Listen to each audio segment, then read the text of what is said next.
But everyone's talking about this vaccine, okay, that we're going to get a vaccine and that's going to solve all the problems. And many moms that I know are telling me that there's no way at all that they're giving their kids a brand new vaccine. They say this is not happening, okay? And to break it down and try to find out really what's happening out there with the vaccine and all this other stuff, David Dodd joins us right now. David Dodd is the CEO of GeoVax and chairman. He's also on the Bioindustry Vaccine Task Force and expert in vaccines. David, they're saying that there'll be some human efficacy this year. I've had a public interest attorney, John Banzer from George Washington University, and says the standard that they're using for this vaccine basically makes it a 50-50 coin flip. In your expert opinion, is this vaccine going to be safe if it comes out this quick? I think that's a very critical question, because we need to ensure the safety of a vaccine, not just efficacy or durability. And the concern that many of us, myself included, have had is the speed with which we have proceeded on this vaccine may be at the risk of certain traditional safety evaluations. There's a lot going on to ensure safety on certain levels, but there's a lot about vaccines, vaccine pathology, and we typically don't know until we see tens of thousands of individuals receiving a vaccine the true measures of safety. So with the speed we're going, that is in fact a critical concern, and one that we ought to be paying a lot of attention to.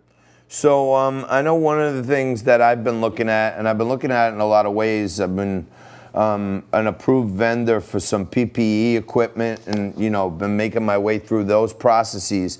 And it seems like many in the healthcare, in the education, in the food service, and almost all walks of life are preparing for long-term solutions for gloves, masks, hand sanitizers. How long do you think people need to be prepared to live in a pandemic world? Even after a vaccine, people are still going to have to wash their hands more and social distance when they can, right? That's absolutely true. I think COVID-19, there is a pandemic period. It'll probably take until the end of 21 for it to disappear from that standpoint. But I think most people and epidemiologists are thinking that this is not something that's going to go away and we'll never see again. So we're going to have a new normal. But what we ought to be able to do is be able to address it as we do the seasonal flu. If you look at the survivability of COVID-19, it's extremely high. I mean, other than for individuals 65 or 70 years of age and older, 99+% of individuals that are infected survive. So the challenge is to focus on delivering vaccines that can address those people who are at the greatest risk, which tend to be the elderly and those with underlying respiratory conditions, comorbidities, and we need to address those. But yes, we'll need to look at a new normal, but I don't think it's going to be a total change disruption as we've been going through more recently. So let me ask you, how does this stuff work here? They go, all right, we got it. We got the vaccine, and I'm sure, over time they're going to have to come up with, other additives and supplements and stuff like that. But who gets it first? Is it first come, first serve? Did all the people in Congress and Senate and their family and friends get it first, and then we wait? I would say the Speaker of the House, the Majority Leader of the Senate, and the President, Vice President, and the Cabinet should administer it to themselves and their families first, and then I'd feel safe about it. I think that's a very good point. There is a very detailed plan that has recently been reviewed by the Vaccine Industry Task Force, of which I'm a member of. It's been reviewed in conjunction with the New York Academy of Sciences, with government officials, et cetera. And it really looks at delivering it initially to those at the highest risk level. Certainly the frontline workers need to be administered that because they play such a critical role. But then we need to go through sort of a triage process. I mean, giving it to people who have a 99.997% survival rate up front does not make sense. So we need to focus it on those that are at the highest risk needs, those that are on the front line standpoint. And you're right, there are a lot of people saying, let's let some of our political leaders and public health leaders take it first, and let's watch them, and a few months later, maybe we'll consider Yeah, taking that. I'd feel good. I'd feel good about it if I saw our political leaders who are allowing this thing to get rushed through. They said, "Hey, I gave it to all my grandkids." I'd feel a lot better about it. You know what I mean? So, but I know that's unreasonable. I want to ask you this, but I want to ask you this because it's very, you know, it makes sense to me, and you're going to tell me if I'm onto something here. During the whole PPP, the Payment Protection Plan, right? I was doing some consulting for some banks, and all the banks wanted to know from the government was, do we get a safe harbor? If we give out a loan, you want us to speed this money out into the community quick.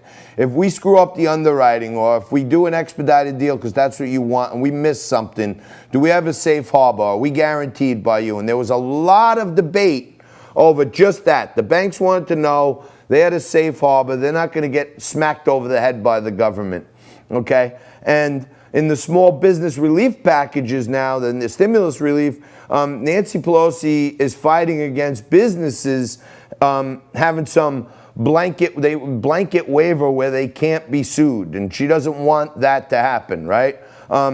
What's the legal part of this? What are the drug companies on the hook for if they go along with the government with Operation Warp Speed and speed this thing out there?